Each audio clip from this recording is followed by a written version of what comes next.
নমস্কাৰ বন্ধু বান্ধৱীসকল, মই মোৰ ইউটিউব চেনেল জিলমিল জোনাকৰ অন্য এটি ভিডিঅ'লৈ আপোনালোক সকলোকে স্বাগতম জনাইছোঁ। আজি মই কলপিঠা ৰেচিপি লৈ আপোনালোকৰ মাজলৈ আহিছোঁ। কলপিঠা প্ৰায় অসমীয়া মানুহৰ ঘৰতে বনোৱা হয়। আজি মই এই পিঠাবিধ একেবাৰে থলুৱা পদ্ধতিত বনাই দেখুৱাম। আহকচোন আমি ভিডিঅ'টো আৰম্ভ কৰোঁ।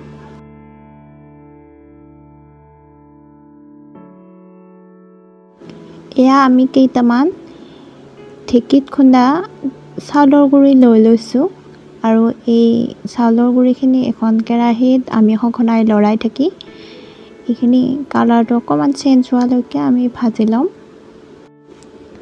প্ৰায় সকলো মানুহৰ ঘৰতে এই পিঠাবিধ বনোৱা হয়, গতিকে সকলোৱে জানে এই পিঠাবিধ কেনেকৈ বনোৱা হয় বা পিঠাগুড়ি কেনেদৰে ভাজে। তথাপিও আমাৰ ঘৰত আমি কেনেকুৱাকৈ বনাওঁ আমি সেইটো দেখাবলৈ চেষ্টা কৰিছোঁ। এয়া এইখিনি হৈ গ'ল। এতিয়া আমি এইখিনি ঠাণ্ডা হ'বলৈ থৈ দিম।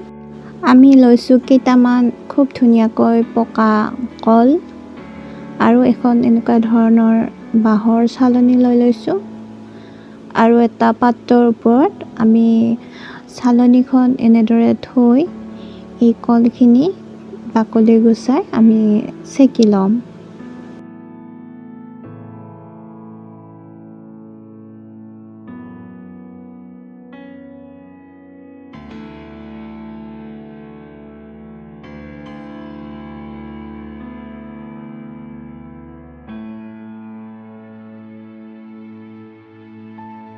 এয়া কলখিনি চেকা হৈ গ'ল। এতিয়া আমি ইয়াতে ভাজি লোৱা পিঠাগুড়িখিনি অকণমান চালনী এখনেৰে চালি কলখিনিৰ লগত মিহলাই যাম। পিঠাগুড়িখিনি আমি একেবাৰে দি লোৱা নাই, লাহে লাহে দি গৈ থাকিম আৰু মিহলাই গৈ থাকিম যেতিয়ালৈকে আমি এই মিশ্ৰণখিনি অকণমান গোটা টাইপৰ হৈ নাযায়। একেবাৰে টানো নকৰোঁ, একেবাৰে ঢিলা কৰিও নাৰাখোঁ।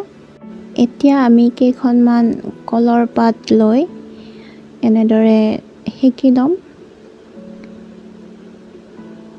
জুইটো সেকি ল'ব পাৰি আৰু এনেদৰেও সেকি ল'ব পাৰি। কলৰ পাতখন এনেদৰে সেকি ল'লে ফাটি নাযায়। এতিয়া আমি কলপিঠা বনোৱা আৰম্ভ কৰোঁ। ভিডিঅ'টো একেবাৰে শেষলৈ চাই থাকিব।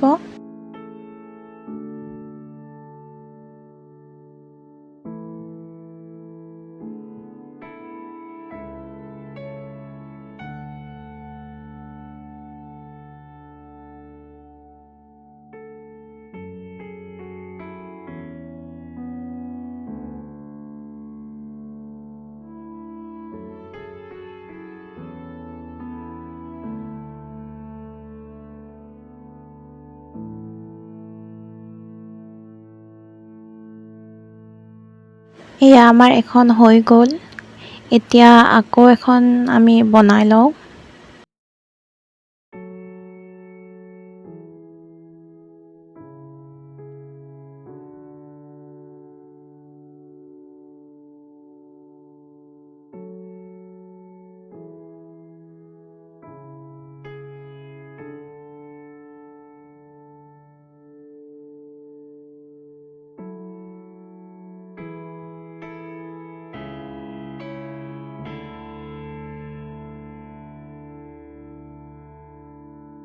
এয়া আমাৰ একেবাৰে থলুৱা পদ্ধতিৰে বনোৱা কলপিঠা হৈ গ'ল। আমি এনেদৰে কলপিঠা বনাই খাওঁ। আপোনালোকে কেনেকৈ বনাই খায় মোক কমেণ্ট কৰি জনাবচোন আৰু মোৰ ভিডিঅ'টো চাই কেনে পালে জনাব। লগতে মোৰ ভিডিঅ'টো লাইক শ্বেয়াৰ কৰি দিব আৰু মোৰ চেনেলটো ছাবস্ক্ৰাইব কৰিবলৈ নাপাহৰিব। ধন্যবাদ।